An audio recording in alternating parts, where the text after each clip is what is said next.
오늘은 마태복음 2장에 나오는 동방박사에 대한 말씀을 나누려고 합니다.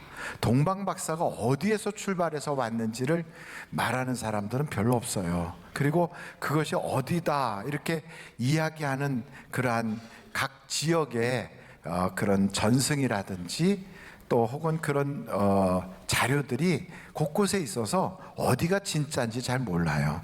그런데 중요한 것은 동방에서 왔다는 거죠. 그가 와서 아기 예수께 경배를 하고 황금과 유향과 모략을 주께 드렸다는 것입니다.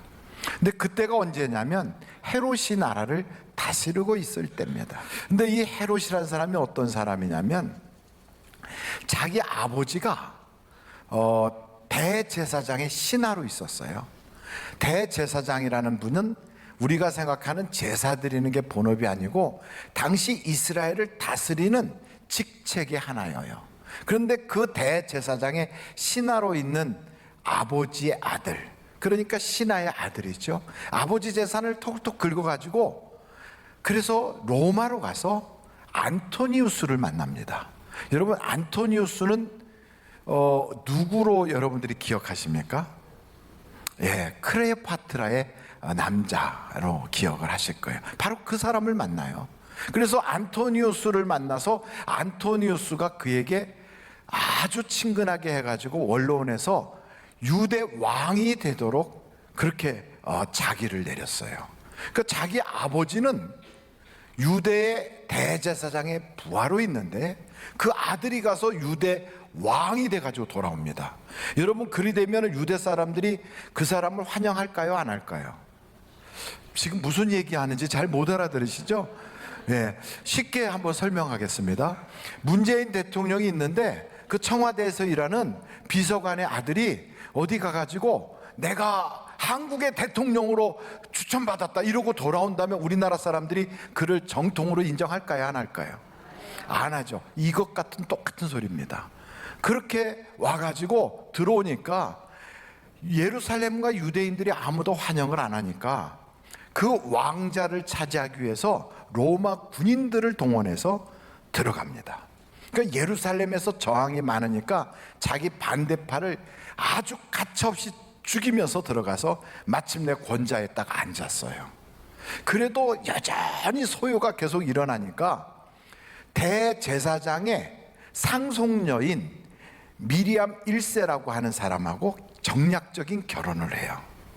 그리고 유대인들의 마음을 환심을 살려고 성전을 건축합니다. 그래서 성전이 46년 동안 건축이 되는 거예요. 그래가지고 성전도 건축하지 정통성도 이어받았지, 그래도 여전히 백성들의 마음속에는 불만이 가득하거든요. 이건 뭐 갑자기 신하가 어느 날 신하의 아들이 가갖고 돈 주고서 왕위를 사가지고 왔다고 우리나라 왕이 됐어, 이거 있을 수가 없지, 이런 생각들을 다 하는데 이 사람이 어떤 계략을 꾸미냐면 자기는 신명기서 나오는 바로 그 인물이라는 거예요. 여러분, 그런 얘기는 우리가 이단들한테서 많이 듣죠? 예, 이단들이 그래요. 동방의 감람나무가 바로 성경에 나오는데 그가 나다 이렇게 주장하는 그런 사람들 보면 우리는 어떤 생각이 들어요? 두 자로 이단. 예, 웃자고 한 얘기인데 안 웃고 가만히 있는 분들은 꼬집으면서라도 웃어야 돼요. 근데 어찌됐든 이런 이단적인 사고를 가지고 사람들한테 무슨 얘기를 하냐면 모세와 같은 선지자를 하나님이 주신다고 했잖냐? 근데 그 선지자는 어떤 사람이냐? 성경에 보니까 너희 중 형제 가운데 모세와 같은 선지자를 보낸다고 그랬지? 그래, 너희들이 아니라 너희 형제란 말이야. 너희 형제는 누굴까? 바로 에서 아니냐? 내가 에서의 족속이야. 에돔 족속. 그런 내가 갑자기 왕의 권위를 가지고 성전도 지어주잖냐? 그러니 내가 하나님이 보낸 메시아다 이렇게 주장하면서, 그래서 자기를 지지하는 사람들을 모았는데 그들의 그 이름이 헤롯 당이에요. 그래서 성경에 보면 열심당원, 헤롯 당원 이렇게 등장하는 인물들이 다 헤롯이 그렇게 해서 사람들을 선동하여 만든 거짓 메시아 사상이거든요. 이 사람이요 아주 간교해서 자기하고 그렇게 정략적으로 결혼했던 그 여자의 아버지, 자기의 장인인데 그 장인도 죽여요. 장모님도 죽여요. 심지어는 자기 아내도 죽여요. 그리고 자기의 사위도 죽여요. 왜 죽이냐면 자기의 왕권에 도전할까봐 싹 죽여요. 이 헤롯이라는 인물은 인간이기를 포기한 사람이에요. 근데 자기가 누구 때문에 왕이 됐냐면 안토니우스 때문에 왕이 됐는데, 이 안토니우스가 옥타비아누스하고 전쟁이 붙었어요.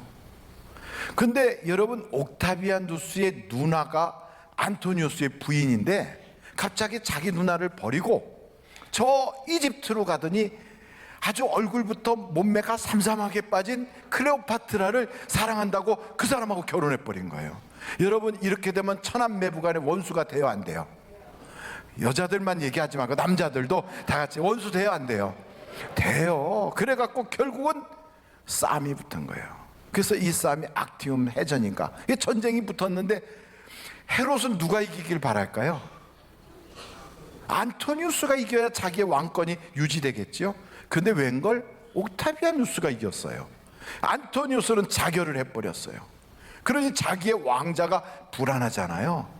그러니 옥타비아누스한테 급히 달려가 가지고 자기보다 나이가 어린 옥타비아누스 앞에 납작 엎드려서 왕관을 벗어서 그 발밑에다 내려놓고, 그리고 뭐라고 얘기하냐면 나는 당신의 신하니 영원토록 당신을 칭송하겠다고 엎드려요.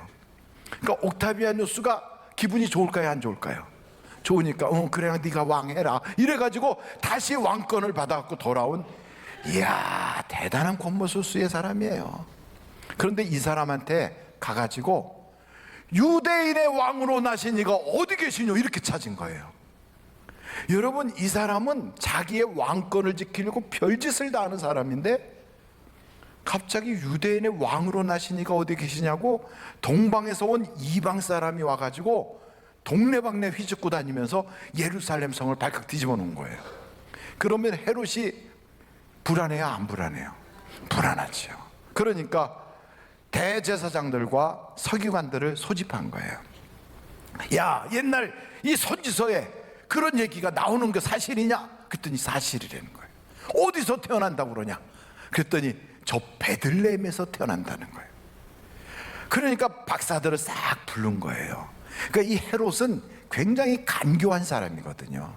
그냥 베들레헴에 가봐라, 거기서 태어난다더라 이렇게 묻지 않고 너희들이 별을 본 게 언제쯤 되냐 이렇게 물은 거예요. 왜 그랬을까요? 몇 살 대상을 주의 깊게 보려고 한 거죠. 너희가 별을 본 게 언제쯤 되냐? 그랬더니 한 1년쯤 된다는 거예요. 그러냐? 저 베들레헴에 가서 그 왕을 찾거든 경배하고 나도 가서 경배할 수 있게 내게 와서 알려줘라 이러고 보냈어요. 그랬더니 이 박사들이 가서 경배를 하고 그날 밤중에 꿈에 하나님께서 헤롯에게 가지 마라 하니까 자기 고향으로 돌아간 거예요. 헤롯이 이제나 저내나 하고 기다렸는데 갔다 왔어도 벌써 10번은 갔다 왔을 텐데 안 오니까 군대를 동원해서 2살 이하의 어린아이들을 싹 죽여버린 거예요. 왜요? 안전하게 자기의 라이벌 될 만한 사람은 다 없애버리는 거죠. 이 사건을 오늘 이 성경을 보면서 우리는 한 2-3가지 생각해 볼 필요가 있다는 거예요. 여러분, 헤롯 왕이 다스리는 시대는 백성들이 행복했을까요? 불행했을까요? 이런 시대를 행복하다고 말하는 사람은 상당히 문제가 있을 거예요. 더더군다나 이 옥타비아누스라고 하는 사람이 성경 누가복음 2장에도 등장하는데, 아우구스트가 안토니우스와 함께 전쟁을 치르고 나니까 전비를 많이 썼잖아요. 그래서 세금을 더 거두려고 모든 사람들은 고향에 가서 자기의 인구조사를 하는데 호적을 등록해라. 그래서 세금 더 거두려고 그 일을 했거든요. 그래서 베들레헴까지 요셉과 마리아가 가서 호적을 등록하러 간 거예요. 그러니 세금은 더 올라가지, 백성들은 살기가 어렵지, 헤롯처럼 욕심 많고 간교하고 잔인한 사람이 나라의 통치를 맡았지, 정말로 힘든 거예요. 이렇게 어둠이 꽉 찼을 때 사람들은 누구를 쳐다볼까요? 이렇게 힘들 때 누구를 바라보죠? 여러분은 이런 어려움이 생기면 누구를 바라봅니까? 남편 바라봅니까? 하나님을 보게 돼 있어요. 그래서 우리 하나님을 바라볼 때 많은 사람들이 그래. 야야야, 기도해도 소용없어. 하나님 바라보다 안 된다니까. 세상이 이러는데 하나님이 뾰족한 수가 있겠냐? 이런 생각이 딱 드는데, 성경을 보니까 여러분, 세상이 절망스러울 때 우리는 보지 못했어도 하나님은 일하고 계시다는 거예요. 할렐루야. 우리나라에 왔었던 언더우드라고 하는 그 선교사님이 계세요. 그분이 1907년에 썼던 언더우드의 그 기도시거든요. 1907년은 어떤 일이 있었냐면 고종이 폐위되는 사건이 있었어요. 고종 폐위. 그리고 새로운 일본과 우리나라의 새로운 을사조약을 새롭게 개혁하는 그런, 우리나라로 볼 때는 아주 치욕스러운 그런 안 좋은 조약을 또 맺게 되는 바로 그런 때예요. 그때 언더우드가 이런 시를 써요. 주여, 지금은 아무것도 보이지 않습니다. 주님, 메마르고 가난한 땅, 나무 한 그루 시원하게 자라 오르지 못하고 있는 땅에 저희들을 옮겨와 심으셨습니다. 그 넓은 태평양을 어떻게 건너왔는지 그 사실이 기적입니다. 주께서 붙잡아 뚝 떨어뜨려 놓으신 듯한 이곳, 지금은 아무것도 보이지 않습니다. 보이는 것은 고집스럽게 얼룩진 어둠뿐입니다. 어둠과 가난한 인습에 묶여있는 조선 사람들 뿐입니다. 그들은 왜 묶여있는지도 고통이라는 것도 모르고 있습니다. 고통을 고통인 줄을 모르는 자들에게 고통을 벗겨주겠다고 하면 의심하고 화부터 냅니다. 조선 남자들의 속셈이 보이지 않습니다. 이 나라의 조정의 내심도 보이지 않습니다. 가마를 타고 다니는 여자들을 영영 볼 기회가 없으면 어쩌나 합니다. 조선의 마음이 보이지 않습니다. 그리고 저희가 해야 할 일이 보이지 않습니다. 그러나 주님, 순종하겠습니다. 겸손하게 순종할 때 주께서 일을 시작하시고 그 하시는 일을 우리들의 영적인 눈이 볼 수 있는 날이 있을 줄 믿나이다. 믿음은 바라는 것들의 실상이요 보이지 못하는 것들의 증거니라고 하신 말씀을 따라 조선의 믿음의 앞날을 볼 수 있게 될 것을 믿습니다. 지금은 우리가 황무지 위에 맨손으로 서 있는 것 같사오나, 지금은 우리가 서양 귀신 양귀자라고 손가락질을 받고 있사오나, 저희들이 우리 영혼과 하나인 것을 깨닫고 하늘나라의 한 백성, 한 자녀임을 알고 눈물로 기뻐할 날이 있음을 믿나이다. 지금은 예배드릴 예배당도 없고 학교도 없고 그저 경계의 의심과 멸시와 천대만이 가득한 곳이지만 이곳이 머지않아 은총의 땅이 되리라는 것을 믿습니다. 주여, 오직 제 믿음을 붙잡아 주소서. 이렇게 언더우드가 1907년, 지금부터 100년 좀 되는 그때 이렇게 조선 한국말을 바라보면서 아무것도 보이지 않는다, 여기는 어둠뿐이다, 어떻게 해야 될지도 모르겠다고 절망적인 시를 쓰고 있을 때 하나님은 일하고 계셨다는 거예요. 그래서 1907년 평양 대부흥운동이 그때 일어났어요. 그리고 이 조선 땅에 전국으로 그 기도운동, 회개운동이 쫙 퍼져나가면서 이 땅에 수많은 교회들이 세워지기 시작했고, 100년이 지나지 않아 이 땅에서는 하나님의 이름을 불러가며 예수님 때문에 가슴을 떨면서 눈물을 흘리고 기뻐하는 은혜 받은 사람들로 주일날이면 교회로 몰려가고 있습니다. 여러분, 절망적인 바로 그때, 어둠이 가득할 때 우리는 절망할 이유가 없습니다. 가장 어두울 때 하나님은 일하고 계신 것을 믿으시기 바랍니다. 사실은요, 요셉 그리고 마리아는 고향 땅에 갔지만 고향에서 환영받지 못했어요. 배가 이렇게 나와갖고 이제는 만삭이 됐을 때 얼마나 여자의 몸이 무겁겠어요. 저는 임신을 안 해봤지만, 그러나 여러분 생각을 해보세요. 뱃속에다가 한 3kg짜리를 탁 집어넣고 다니면 아마 다리도 퉁퉁 붓고, 그리고 걸을 때마다 힘든데 큰 나사렛에서부터 베들레헴까지 그 먼 길을 걸어서 갔으니 얼마나 힘들었겠어요. 그러면서도 남편한테 힘들다고 말도 못하고, 남편은 남편대로 자기 아내를 데리고 가면서 내 여자가 결혼을 할 상대지만 나하고는 상관없는 아이를 뱃속에다 가지고 있으니 얼마나 마음이 불편했겠어요. 그런 상태에서 집집마다 문을 두드리면서 죄송한데요, 혹시 방 있습니까? 빈 방 있습니까? 하고 두드릴 때 아무도 그를 받아주지 않았어요. 여러분, 사람에게 있어서 참 고통스러운 건 거절당한다는 거예요. 세상의 사람들이 두려워하는 것은 남들에게 거절당할까 봐 두려운 거예요.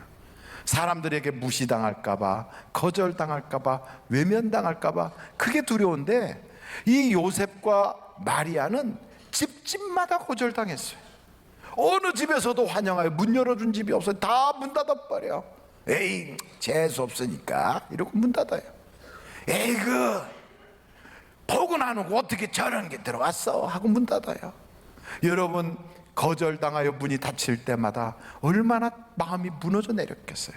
회사에서 문이 닫히고, 사람들과의 관계와 그 모든 거래에서 끊어지고, 사람들이 외면하고, 그리고 뭔가 해보려고 막 노력하는데 노력이 물거품이 되고, 그리고 사람들에게서 자신이 잊혀져 갈 때, 그 쉬운 게 아니거든요. 여러분, 세상이 어두워지고 힘들수록 하나님께서는 일하고 계신 걸 아셔야 돼요. 사람들 눈에는 보이지 않았지만 모세를 미디안 광야에서 훈련시키고 있었단 말이죠. 우리나라가 어렵고 힘들 때 바로 이때 하나님은 역사하고 계시고 일하고 있는 줄로 믿습니다. 그래서 여러분, 벌써 이 베들레헴에 왔던 그 요셉하고 마리아는 전혀 알지 못했지만, 하나님께서는 벌써 1년 전부터 그곳에 동방 박사들을 통하여 별을 보게 하시고, 그 별을 통하여 동방에서부터 이 사람들이 출발하게 하신 거예요. 근데 오늘 이 말씀을 보면서 참 놀라운 게 있어요. 여러분, 그 마태복음 2장에 헤롯 왕과 온 이스라엘 예루살렘이 막 발칵 뒤집어졌거든요. 이 헤롯은요, 자기 말고 누가 왕이 된다면 막 자기 장인도 죽이고, 자기 장모도 죽이고, 사위도 죽이고, 자기 부인도 죽이고, 이런 사람인데 갑자기 유대인의 왕으로 나셨다는 게, 누가. 그러니까 나라가 발칵 뒤집어졌겠지요. 한번 여러분 거기에 3절을 보세요. 헤롯 왕과 온 예루살렘이 듣고 뭐 했다고요? 4절, 왕이 모든 제사장과 백성의 서기관들을 모아 그리스도가 어디서 나겠느냐고 물으니, 이를 때 유대 베들레헴이오니 이는 선지자로 이렇게 기록된 바, 또 유대 땅 베들레헴아, 너는 유대 고을 중에서 가장 작지 아니하도다. 내게서 한 다스리는 자가 나와서 내 백성의 이스라엘의 목자가 되리라 하였음이니이다. 야, 이 사람들 너무 잘 알아요. 아주 막 성경을 다 외우고 다녀. 그래갖고 무슨 묻기만 하면 입에서 성경이 쪼르르 나와요. 그런 사람들을 우리는 뭐라고 하냐면 돌아다니는 바이블이다 그래요. 얼마나 똑똑합니까? 성경을 이렇게 잘 아는데. 그런데 여러분, 이 사람들이 성경은 이렇게 잘 알지만 성경 말씀대로 행동을 하나요, 안 하나요? 안 해요. 저 베들레헴에서 메시아가 난다고 하는데도 메시아한테 경배도 드리러 가지 않고요, 그냥 왕한테 붙어가지고 거기서 권력이나 조금 탄익하고, 거기서 내려오는 꿀 좀 빨아먹고, 거기서 좀 살랑살랑 비비면서 먹고 살려고 거기 그러고 앉아있는 거예요. 이 사람들은요, 말씀은 말씀이고 삶은 삶이에요. 이런 사람을 가리켜서 성경은 뭐라고 그러냐면 스스로 속이는 자래요. 속이는 자. 말씀을 듣기만 하고 행동하지 않는 사람은 스스로 속이는 자래요. 설교를 많이 듣다 보면 아는 게 많아져요, 성경에 대해서. 그래가지고 굉장히 성경 지식이 많아지면 자기가 믿음이 좋은 줄 알아요. 믿음은 아는 것만큼이 믿음이 아니라 얼만큼이 믿음일까요? 행한 것만큼이 믿음이에요. 그러니까 내가 행한 것만큼이 믿음인데 이 사람들은 행하진 않고 알기만 해. 그래갖고 무슨 얘기하면 그것 가지고 판단해요, 그것 가지고 정죄해요, 그것 가지고 비판해요, 그것 가지고 다른 사람을 이렇게 채요. 신앙이다 또 이렇게. 그러니까 여러분, 어찌 보면 자기는 딱 기준이고 다 다른 사람은 이렇게 하다 보니까 자기 스스로 자기를 몰라요. 하나님이 나를 보시면 뭐라고 하는지를 모르는 거예요. 그리고 이 사람들은 심은 것도 없이 거둘 줄 알아요. 악한 걸 심으면서 선한 걸 거둘 줄 알아요. 심기는 조금 심고 많이 거둘 줄 알아요. 이게 다 하나님께서 업신여김을 받는다는 거예요. 여러분, 이런 사람들이 얼마나 많은지 몰라요. 도리어 헤롯이 더 믿음이 좋아. 헤롯은 뭐라고 그러냐면, 가서 알아보고 나에게 오면 나도 경배하러 가겠대요. 경배하러 갔어요, 안 갔어요? 안 갔어요. 그 대신 군대를 보냈어요. 다른 사람들은 왕이 태어날 걸 믿지도 않았지만 헤롯은 믿는 거지. 여러분, 믿어야 하나님이 기뻐하시지 않겠습니까? 하나님은 믿는 자들을 기뻐하신다는 거예요. 하나님이 계신 것과 그를 찾는 자들에게 상 주시는 자이심을 믿어야 할지니라 그랬거든. 하나님을 기쁘시게 해야 복을 받는데 심지도 않고 거두려고 그러고 악한 것만 심어놓고 좋은 것 거두려고 그러고 믿지도 않으면서 하나님한테 복 주세요 이러면 되겠습니까? 그런데 성경에 보니까요, 하나님께서 박사들에게 꿈으로 인도하시는 거예요. 이 사람들은 그 사단이 일어나게 된 것이 조급해서, 하룻밤만 참았으면 별을 보고 제대로 인도함을 받을 텐데 조급해서, 그리고 당연히 왕은 왕궁에 태어날 거라고 하는 선입견 때문에, 그리고 그냥 자기들의 주관대로 막 그러고 있다가 결국은 사단이 난 거거든요. 우리들도 조금만 참으면 되는데, 조금만 기다리면 되는 것을 조금만 기도해보면 하나님의 응답이 오는데, 내 생각과 내 선입견 때문에 망칠 때가 얼마나 많은지 몰라요. 여러분, 그래서 성경은 우리에게 뭐라고 하냐면, 고난당하는 자가 있으면 기도해라. 어려운 사람들, 병든 자가 있으면 교회 장로님들과 함께 기도해라. 우리 성경은 우리에게 끊임없이 기도할 것을 요청하고 있거든요. 여러분, 기도하면 응답받는 걸 믿으시기를 바랍니다. 그래서 아무리 어려운 일이 있어도요, 오늘 성경을 보니까 하나님은 꿈으로 인도할 때 따라가면 불행이 싹 사라지는 거예요. 예상치 못한 어려움이 사라지는 거예요. 전에는 내가 육신을 쫓아 살았어요. 생각을 쫓아 살았어요. 나의 선입견을 쫓아 살았어요. 그런데 어느 때부턴가 꿈을 따라 살게 바뀌었어요. 성경에 보니까 꿈은 누구에게 주시느냐? 젊은이는 환상을 보고 노인들은 꿈을 꾸는데, 자녀들은 예언을 하는데, 성령을 받으면 이런 역사가 있다는 거예요. 전에는 내 경험을 쫓아 살았고 내 지식을 따라 살았지만 이제는 성령을 따라 살 때 하나님의 역사와 인도하심이 있는 걸 믿으시기를 간절히 바랍니다. 성령을 쫓아 살아야 돼요. 우리는요, 어제나 오늘이나 똑같거든. 어저께도 해가 떴고 오늘도 동에서 해가 떴어. 10년 전에도 동쪽에서 해가 떴고 작년에도 해가 떴어요. 그래서 오늘도 많고 많은 날들 중에 하루인 줄 알고 살지만 천만의 말씀, 오늘은 내 인생 처음 살아보는 날이에요. 오늘 이 순간 지나서 내게 어떤 일이 있을 줄을 아무도 몰라요. 어떻게 아십니까, 여러분? 어저께 괜찮았으니까 오늘도 괜찮다고요. 1년 전에 괜찮았으니까 금년에도 괜찮을 거라고요. 내년도 괜찮을 거라고요. 장담할 수가 없어요.